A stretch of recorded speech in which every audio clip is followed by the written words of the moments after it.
কংগ্রেস থেকে যেটা বলছে যে এটা এই মুহূর্তের শুরুতে মাত্র 3-4 রাউন্ড গণনা হচ্ছে, যত রাউন্ড বাড়বে তত বেশি পরিসংখ্যান পাল্টে যাওয়ার সম্ভাবনা থাকবে। চলুন এক মুহূর্তে আমরা এই মুহূর্তে একটু দেখে নিই যে কয়েকটি আসন আমরা দেখে নিই যেখানে বিজেপি প্রার্থীরা এগিয়ে রয়েছেন, কত ভোটে ওনারা এগিয়ে রয়েছেন। আমরা কুচবিহার দক্ষিণে যদি চোখ রাখি, সেখানে রথীন্দ্র বোস বিজেপি প্রার্থী 1560 ভোটে এগিয়ে রয়েছেন। আমরা যদি নাটাবাড়ির দিকে চোখ রাখি, গিরিজা শঙ্কর রায় বিজেপি প্রার্থী 5103 ভোটে এগিয়ে রয়েছেন।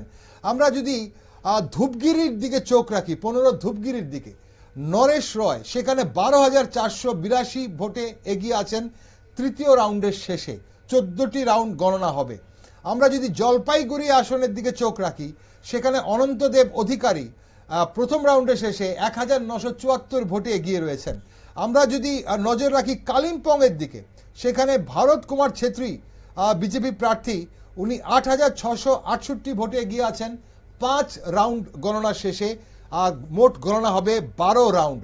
18 রাউন্ড গণনা হবে দেবগ্রাম ফুলবাড়িতে, সেখানে শিখা চ্যাটার্জি 10119 ভোটে এগিয়ে রয়েছেন। ঠিক একইভাবে এরকম অনেকগুলো আসনে আমরা দেখতে পাচ্ছি বিজেপি প্রার্থীরা অনেক ভোটে লিড নিয়েছেন। মুর্শিদাবাদে 64, মুর্শিদাবাদে একটা গুরুত্বপূর্ণ আসন, সেখানে গৌরী শঙ্কর ঘোষ 22183 ভোটে এই মুহূর্তে ওনার লিড এগিয়ে আছেন ওনার নিকটতম প্রতিদ্বন্দ্বীর থেকে। উনি 22183 ভোটে এগিয়ে আছেন গৌরী শঙ্কর ঘোষ মুর্শিদাবাদ কেন্দ্র থেকে। 5টি রাউন্ডের গণনা শেষ হয়েছে, মোট গণনা হবে 22 রাউন্ড।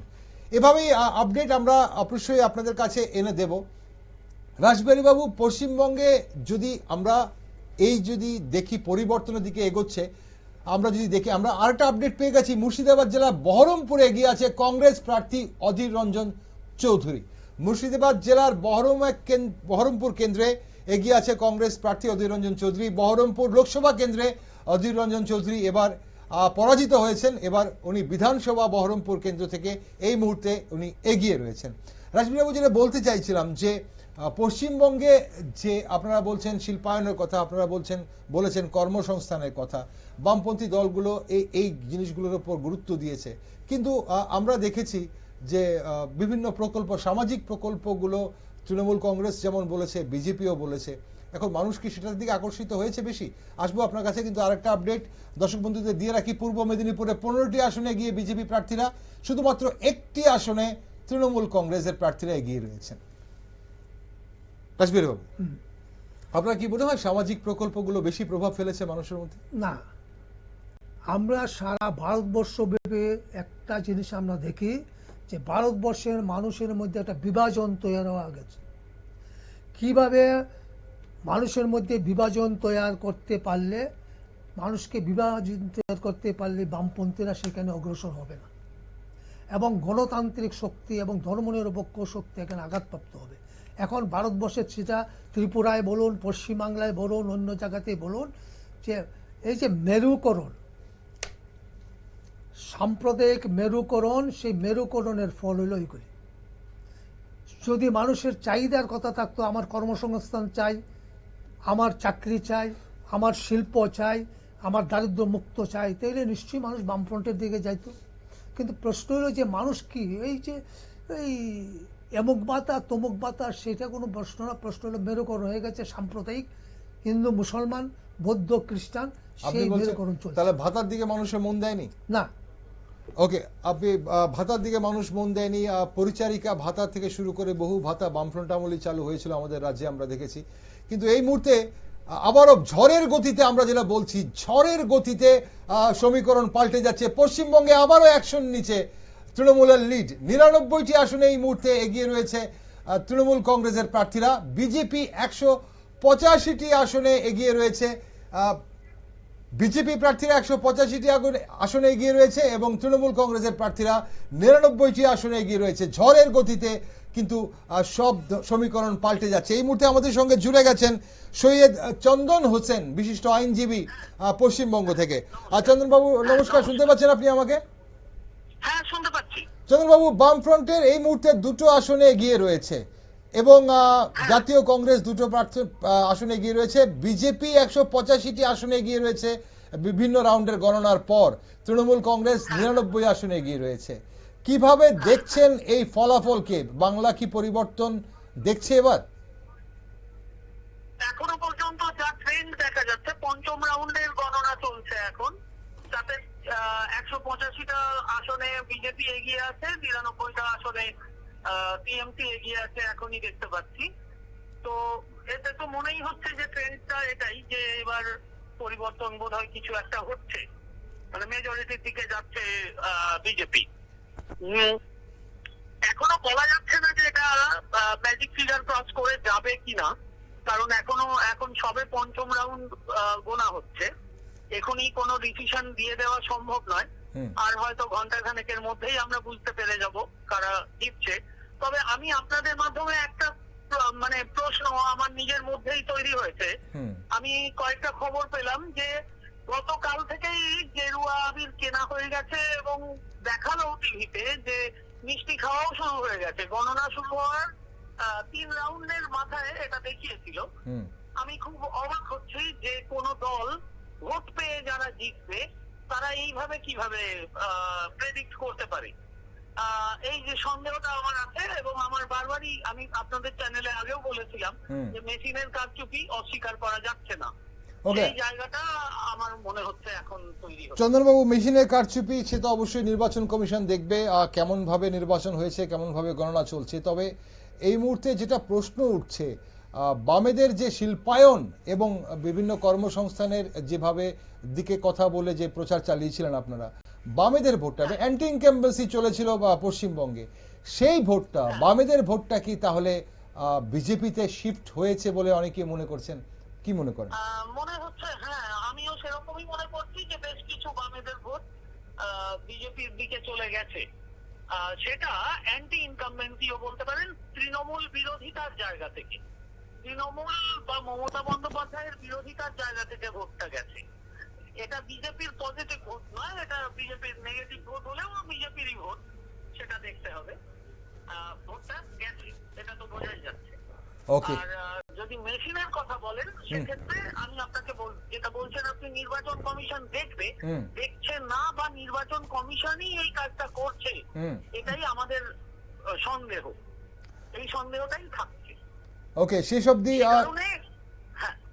চন্দ্রবাবু একটা শেষ প্রশ্ন, বিজেপির উচ্চতম নেতৃত্ব ছাড়া আর কেউই কিন্তু এই ব্যাপার নিয়ে, মানে এই বিষয়ে কোনো কথা বলেননি।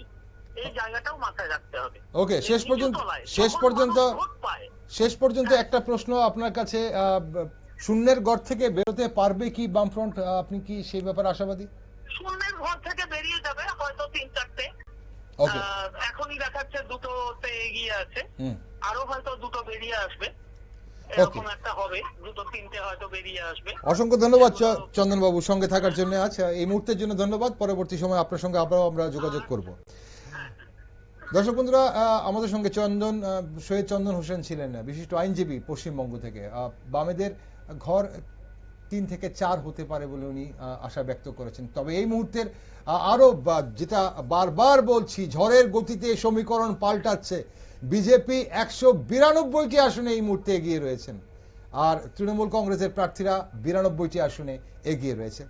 ওকে, একটা শেষ প্রশ্ন দুজনের কাছেই, গৌতম বাবু এবং রাসবিহারী বাবু, বিভিন্ন রাজ্যে, 4টি রাজ্য এবং পন্ডিচেরিতে কি দেখছেন, কি সম্ভাবনা দেখছেন? পশ্চিমবঙ্গে পরিবর্তন দেখছেন নাকি ত্রিশঙ্কুর দিকে এগোচ্ছে বলে মনে করেন রাসবিহারী বাবু? পশ্চিমবঙ্গে এখনো অনেক রাউন্ড বাকি, 20, 25, 22 এরকম, সেটা এখনোই বলার মতো অবস্থা আসে না। তবে আমার মনে হয় না তৃণমূল একক সংখ্যাগরিষ্ঠতা পাবে, আমার মনে হয় না। আর আমাদের যদি শুধু পশ্চিমবঙ্গ নয়, অসমে কি দেখছেন আপনারা? এবং ত্রিপুরাতে আমরা একটি আসন বিজেপির দখলে গেছে, আমরা দেখেছি। কেরালা এবং তামিলনাড়ুতে কি দেখছেন? তামিলনাড়ুতে তো ডেমোক্রেটিক ফ্রন্ট, আমরা সেটা দেখেছিলাম যে ডেমোক্রেটিক ফ্রন্টের অনেক বেশি লোক আমাদের সাথে আছে, থাকছে, কিন্তু সেইখানে ভোটটা কাটাকাটি করেছেন যিনি নায়ক, উনি এসে আমাদের সেই ভোটটা কেটে দিয়েছেন। তো এনডিএ তো অনেক সময় সেই ক্ষমতা হয়েছিল, সেখানে এখনো বলা যায় না। তবে যে ট্রেন্ডটা সেটা দেখা যায় যে নায়কের দল হয়তো ক্ষমতা যেতে পারে, অথবা সেটা Okay. ত্রিশঙ্কু হওয়ার বিজয় সম্ভাবনাই থালাপতি বেশি। বিজয় থালাপতি ক্ষমতা দখল করতে পারে, কিং মেকার ইতিমধ্যে হয়ে উঠছেন বিজয় থালাপতি। গৌতম বাবু, আপনার কি মনে হয় পশ্চিমবঙ্গে পরিবর্তন দেখছেন? পরিবর্তন তো হচ্ছে মনে হচ্ছে, এখনো তো সম্পূর্ণভাবে বলা যায় না। তবে এখানে কতগুলো কথা আপনার এখানে যেটা শুনছিলাম, যেটা আমি প্রথমে একটা বলেছিলাম, একটা মুসলমান এরিয়াতে বলছে জিতে যাচ্ছে এই বিজেপি। তার মানে কি, আমি যেটা একটু আগেও বলেছিলাম যে 30% আমাদের বলে যেটা ভাগ করতে চাইছেন, বা একটু আগে আমাদের এই রাসবিহারী বাবু বলছিলেন বিভাজনের রাজনীতি। আসলে বিভাজনের রাজনীতিটা ভারতবর্ষে প্রথম ইন্ট্রোডিউস করেছে বামফ্রন্ট, এবং তৃণমূল সেটাকে আরো এগিয়ে নিয়ে গেছে। বারবার বলছে, যেমন আমাদের রাজ্য বিভাজনের রাজনীতি শুরু করেছে ওকে, বামফ্রন্ট, আমার 20টা সিট আমার। সেই বিষয়ে আলোচনা আজকে আর সময় নেই এই মুহূর্তে। আরেকটা কথা একটু বলতে হচ্ছে যে মেশিনের কারচুপি, এখানে 5টা স্টেটে ইলেকশন হচ্ছে, শুধু ওয়েস্ট বেঙ্গলটাই মেশিনের কারচুপি। যদি বিজেপি যদি কারচুপি করতেই পারে, এটা হলো, আমি এজ এ ম্যান ভারতবর্ষের একজন ব্যক্তি হিসাবে আমার প্রশ্ন, যারা এইসব প্রশ্নগুলো করে, তাহলে বিজেপি যদি ক্ষমতায় আসে ভারতবর্ষে, বিজেপি ইচ্ছা করলে কেরালা সিটটাও নিয়ে আসতে পারে, তামিলনাড়ুর গুলো নিয়ে আসতে পারে, তাহলে শুধুমাত্র ওয়েস্ট বেঙ্গলে মেশিন গন্ডগোল করতে পারে। তাহলে এই যে কথাগুলো আমরা শিক্ষিত শ্রেণীর লোকরা যখন করি, এতে করে কিন্তু সাধারণ লোকরা বিভ্রান্ত হয়। আমার কাছে মনে হয় আমাদের সংবাদ প্রতিনিধি বা আমাদের যারা ইন্টেলেকচুয়াল গ্রুপে আমরা এইসব চ্যানেলগুলোতে বসি, এই কথাগুলো আমরা বলার আগে আমাদের নিজেদের বিবেককে একটু জিজ্ঞেস করা উচিত। অসংখ্য ধন্যবাদ গৌতম বাবু, অসংখ্য ধন্যবাদ রাসবিহারী বাবু, আপনাকেও ধন্যবাদ সময় দিলেন। আজ আপনারা এই গুরুত্বপূর্ণ বিশ্লেষণে আপনারা ছিলেন আমার সঙ্গে, আলোকপাত করলেন। ধন্যবাদ আপনাদের দুজনকে। দর্শক বন্ধুরা, বলছিলাম বারবার যে খবরের সব রেকর্ড ভেঙে যাচ্ছে, প্রতি মুহূর্তে কিন্তু সমীকরণ পাল্টে যাচ্ছে, ইভিএম থেকে সরাসরি উঠে আসছে একের পর এক চমক, সেটা পশ্চিমবঙ্গে হোক কিংবা তামিলনাড়ুতে হোক কিংবা কেরালাতে হোক। আমরা পশ্চিমবঙ্গের দিকে নজর রেখেছি, বাকি অন্যান্য 3টে রাজ্য এবং পুডুচেরির দিকে নজর রেখেছি, উপনির্বাচনগুলোর দিকে নজর রেখেছি। ত্রিপুরা ধর্মনগরে কিন্তু বিজেপি প্রার্থী জহর চক্রবর্তীকে নির্বাচন কমিশন জয়ী ঘোষণা করেছেন। আমরা এবার কিছুক্ষণ আগেই মাত্র সেই খবর পেলাম। 56 ধর্মনগর বিধানসভা কেন্দ্রে উপনির্বাচনে বিজেপি প্রার্থী জহর চক্রবর্তী বিপুল ভোটে জয়ী হয়েছেন। আমরা একটা ছোট্ট বিরতি নিচ্ছি, বিরতির পর ফিরে এসে অবশ্যই আপনাদের আরো বিভিন্ন পশ্চিমবঙ্গ থেকে শুরু করে তামিলনাড়ু, কেরালা এবং আসাম সহ পুডুচেরির বিভিন্ন আপডেট আপনাদের সামনে তুলে ধরবো। ছোট্ট একটা বিরতি, সঙ্গে থাকুন।